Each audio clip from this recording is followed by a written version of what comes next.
Great.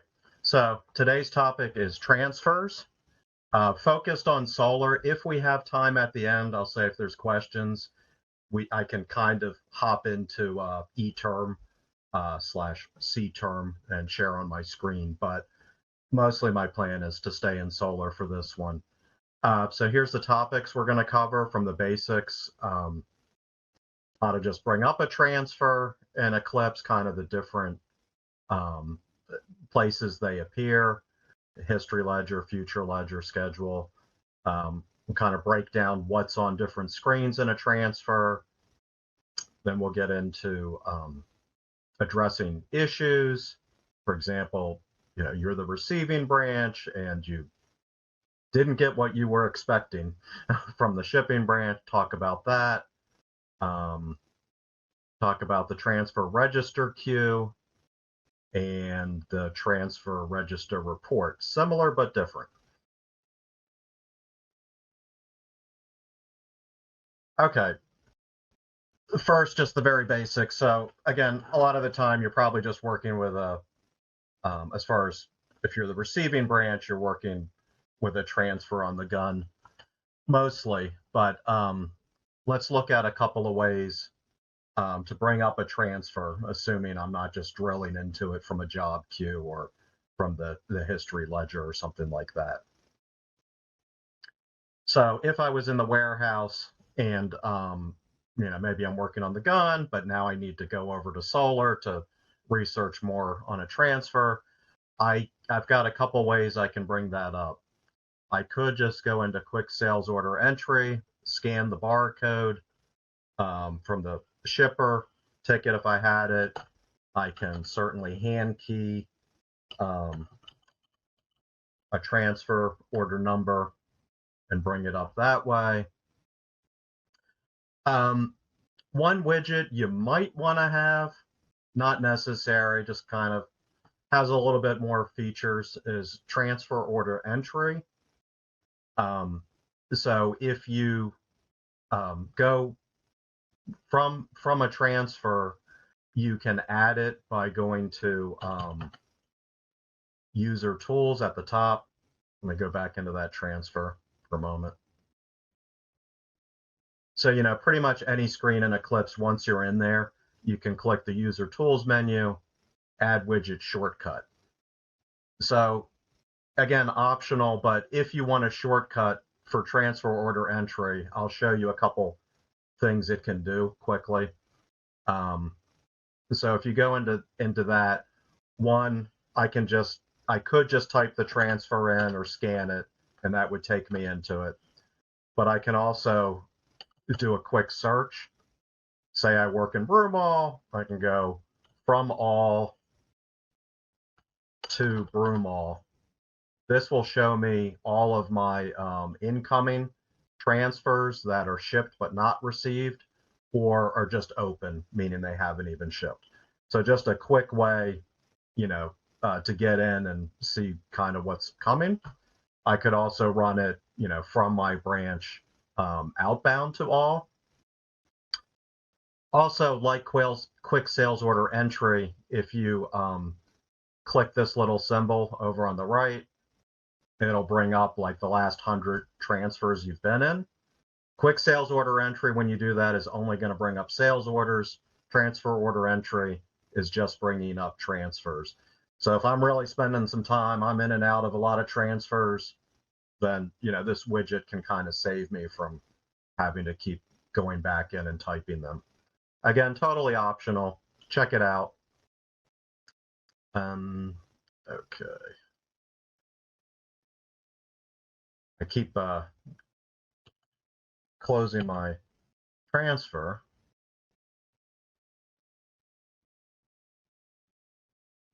Oops.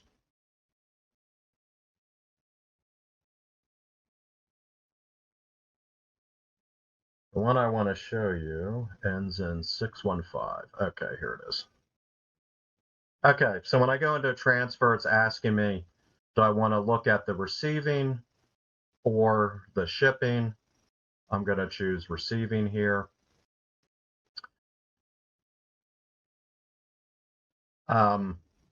So transfers, just like sales orders, purchase orders, they appear in the history ledger.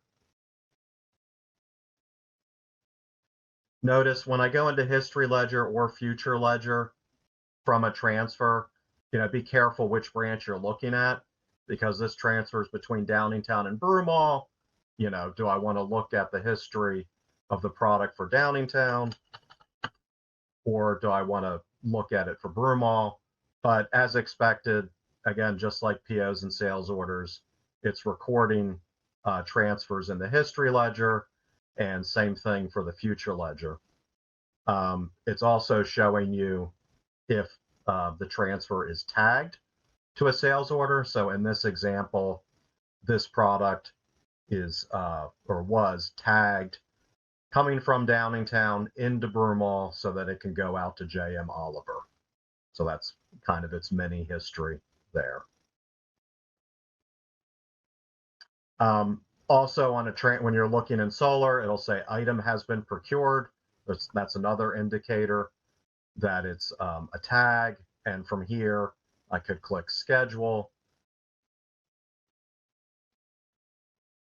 receive quantities, and there again, I can see that this nozzle is tagged to the sales order and go in that way. Transfers share a lot of the same screens with sales orders. They're just kind of more simplified. So when you go into them, you're always on the body where you're seeing the quantities and the products. You have a column for shipped quantity and received quantity. And a little bit, we'll look at a transfer where those two do not match. But this one matches ship and receive. Same thing as a sales order. You can have this little information panel if you like to see pictures of products. You do that by clicking the View menu, Information pane, Expand. There's also the options if you want to see a picture of the product on each and every line item. I like this information panel. Easy. Once you set it up, you can open and close it pretty easily. Let's see. Change log you can get to from multiple screens. If you're kind of researching who did what when with the transfer. Header screen, if we're sending something UPS from one branch to another or some other common carrier, we want to see tracking information and internal notes like the UPS tracker.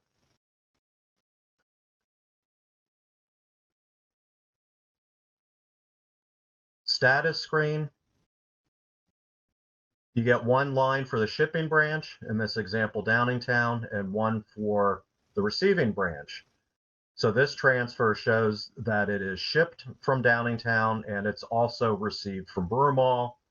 Other variations, you might see shipped from one branch but open to the receiving branch. This is also where if the transfer is on a manifest, then if we're clicked on the line for the shipping branch, we can click manifest and see the manifest that it was on. So in a lot of ways, the screens in a transfer are pretty similar to a sales order.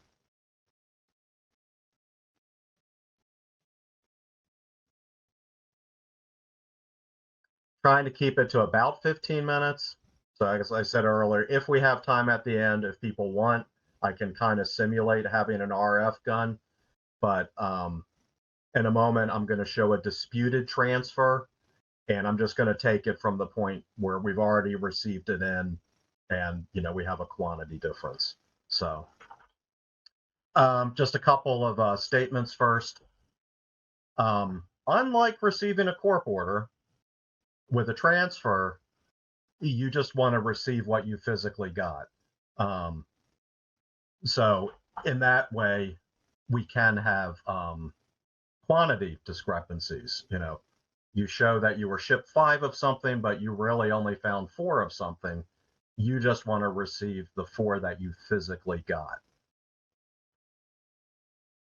Then you want to job queue the shipping branch, basically saying, hey, I was supposed to get 5 of these. I only got 4 of these, or I was supposed to get X and you gave me Y. So let me hop into another transfer as an example.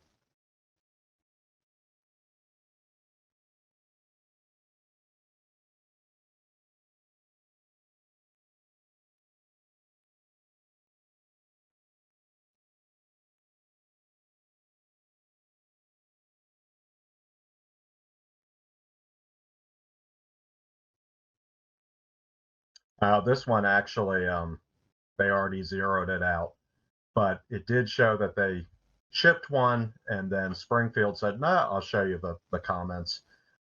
So when Springfield received one of these that was damaged, then they went in and created um, a job queue.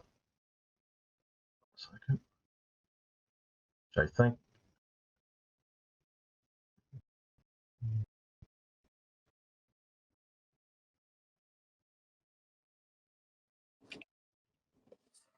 Okay. So then when Springfield looked at this product, said, hey, Chris, disputed this transfer coil we received from Worcester was used and previously installed. So by doing the job queue, it kind of keeps track of the conversation between the two branches, and, um, it directs everybody to, the transfer and the product in question. Again, if we have time at the end, if anybody wants, we can do a quick review on job queuing. But that's really our methodology to keep track of these disputes. And then, um, then it's on the shipping branch. If it's a quantity discrepancy, they would check their on hands. If um, if you're the receiving branch and you still need that product that you didn't get or that came in damaged, then you need to create another transfer to bring it in.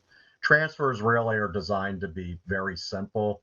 They can't really do a lot with back orders and having multiple generations and that kind of stuff. So the idea is, if you didn't get what you were expecting, either quantity wise, or you got the wrong product, or it came in damaged, the idea is to, quickly get in touch with the shipping branch, buy a job queue, and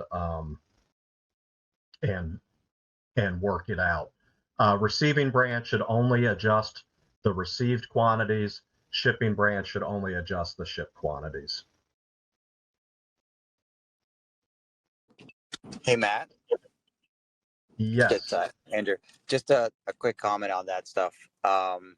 If you are waiting for a part for a customer order, I would suggest potentially job queuing more than just one person. In case they're on vacation, like in this instance, that job queue sat up for a week because the branch manager was on vacation for a week. Yeah. So, and I'm running a little bit long. No, thank you. I did want to show just really quickly. In the branch team shares, often that's called the T drive. About once a month, they update the contact list, so you can open that up and then see who the warehouse, if they have a warehouse supervisor, or as he was saying, you can message, you can job queue a few people in the shipping branch. Sorry, that's putting it on another screen, but that is where our directory is. Okay, another couple quick things before I open it up for more Q&A. Transfer register queue. This came out a couple of years ago. I like it generally better than running the transfer register report. Transfer register queue, you go into it, you choose a date range. For transfers, I usually go back about a month and then through present date. And you can look at it for your incoming transfers, like from all to you, status. The two we really look at are shipped, not received, and disputed. So shipped, not received, say I work in Broomall, I just want to see, what's coming in, what am I expecting? and here's all of the transfers from different branches that, like I said, are shipped and not received. I can sort by branch. I can drill into any of these. One thing, if you can peek at the transfer by right-clicking, view item detail, and it just shows you what's on it without having to go all the way in the transfer. I think that's kind of cool. So this, I'd say generally it's just to get a sense of what's coming in, but also could be a tool to see if you have transfers that are overdue. All of these have ship date of today. Like I said, you can run it the other way, from your branch to all. The disputed transfers, where the ship and receive quantities are different, as I said earlier, address it as fast as possible, but then you do also want to go in every day or two and follow up on them. So you would, from all to your branch, disputed, and then the opposite, from your branch to all, disputed.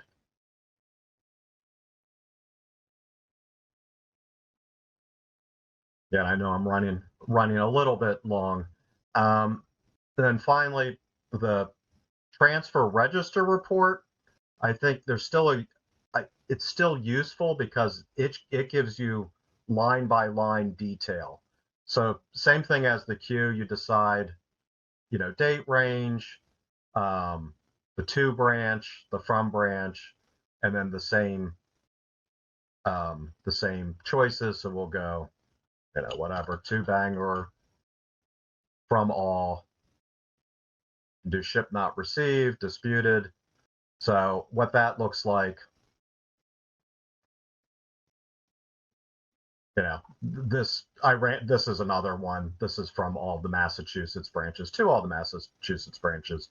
But anyhow, however you run it, it's going to show you the line, the product by product detail.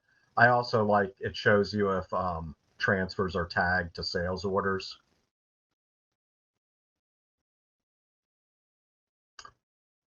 Okay. All right, so let me unmute everybody, and we've got about 10 minutes left.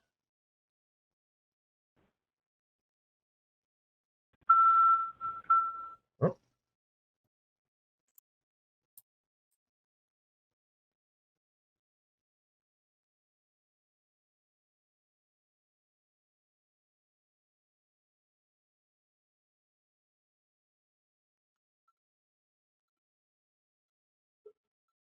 Dylan, say something. If you want to show them how the disputed looks, bring up that one for the 4 today. Because we ran into one here in Medford the other day where we were 2 skids of 4 today out of Manchester.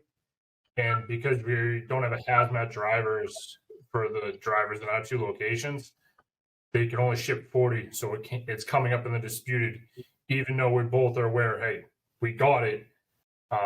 We just couldn't get the other one because we don't have enough trucks yet. Yeah, so from all to Medford, like Dylan said, this one comes up.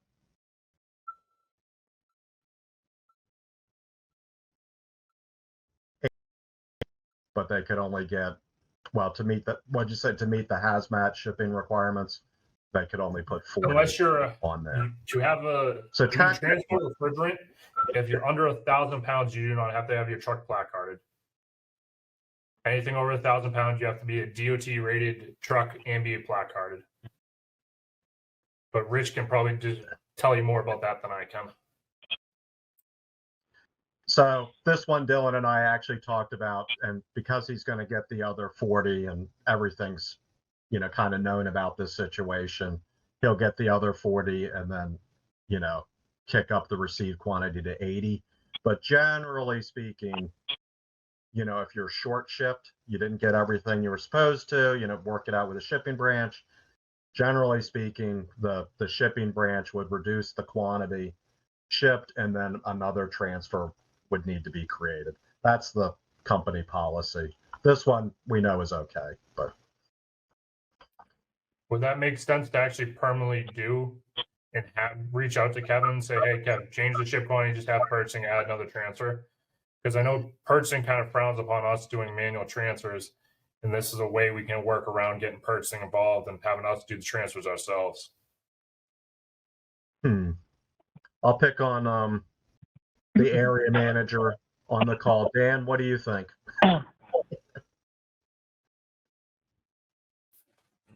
I would never. I know you got to sometimes do manual transfers yourself, so but we really want to try to avoid that as much as possible. I'm just going to leave it at that. But there are times when you might have to do that. But I mean, I should say, do you think for this specific example, do we leave it as shipped 80, received 40, if we're getting the other 40 relatively soon? Yeah, I mean, that's fine. Communication is always the big thing in this. I'd say as long as somebody picked up the phone and communicated with the other branch and said, hey, they're on their way, or whatever the case is. Communication is the big thing. I like sometimes to send a tracker or see a tracker in there just saying what's going on, and then and then a phone call. Like I'm not sure who spoke up earlier, but that's the most important thing. Pick up the phone, because a tracker just documents things, but it doesn't actually mean somebody's received that or the right person's received it. So pick up the phone and talk to that warehouse manager or branch manager, so everybody knows what's going on with it.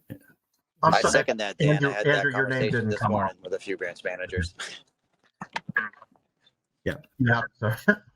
And then I know for Waltham Group, job queuing is still relatively new, but sometimes I have trouble doing it on this keyboard. But you're in the transfer, you're clicked on the product, and then Shift F4 on some keyboards. You also have to hold down the function key, which is a little bit nutty. But Shift F4 brings up this little box. I always do different user, and then select user to create tracker for. You can do multiple, but in the you started off with one of the people. I'm going to pick on Dan, and then in the forward list, you can add whoever you need to add. In the comment, this, of course, we know what happened, but only got 40 of the 80. Whatever you need to say, or this one came in damaged. To Andrew's point earlier, probably good to job queue more than one person, or start off with one person, but if you don't hear back in a couple hours, then maybe add somebody else.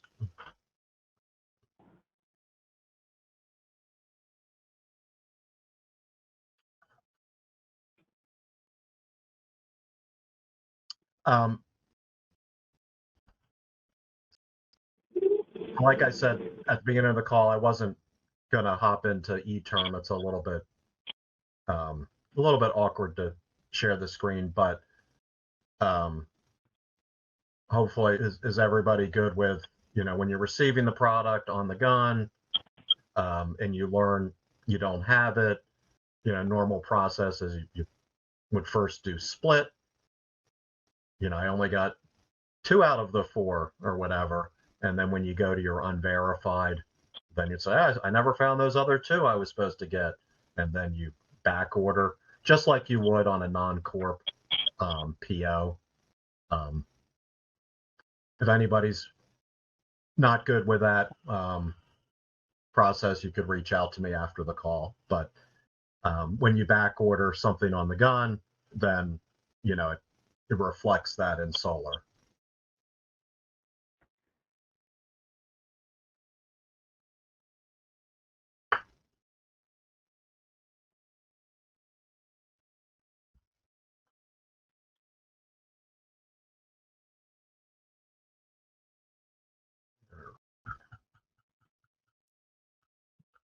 Sure I didn't miss any key points here.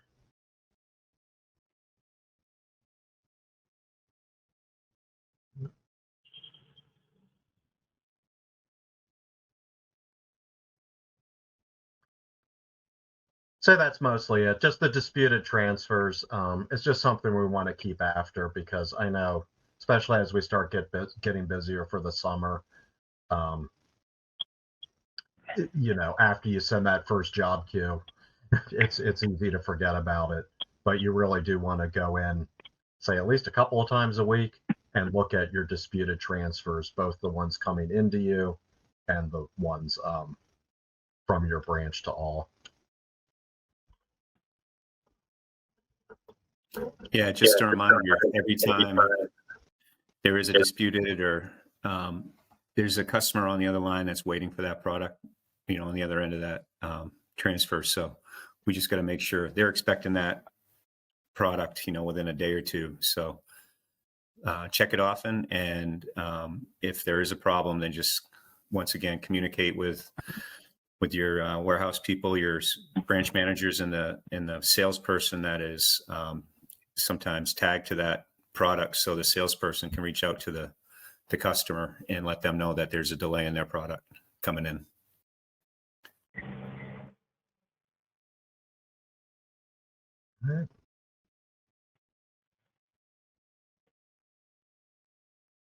Okay.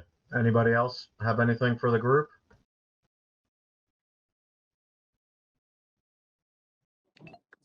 Just keep the communication rolling, guys. Yeah. Don't be afraid to use the phone. We're all on the same team. Yeah, and I don't want to beat a dead horse, but I did, as I was getting ready to do this, I looked at a bunch of transfers, just trying to find examples to use. And I did look at a lot of disputed. Not many of them had job queues. Now, I dug into a couple of them, and there were phone calls and communication back and forth. But I'll just say that the job queue really helps to keep track of it, and it's easy to add people to it as necessary, and to make sure that it gets resolved. Exactly. I think Dan Bisson had a great way to say it. You document it in the job queue, but if sometimes you need to talk about it, pick up the phone. There's no one magic bullet to get these things solved. Yep. Okay.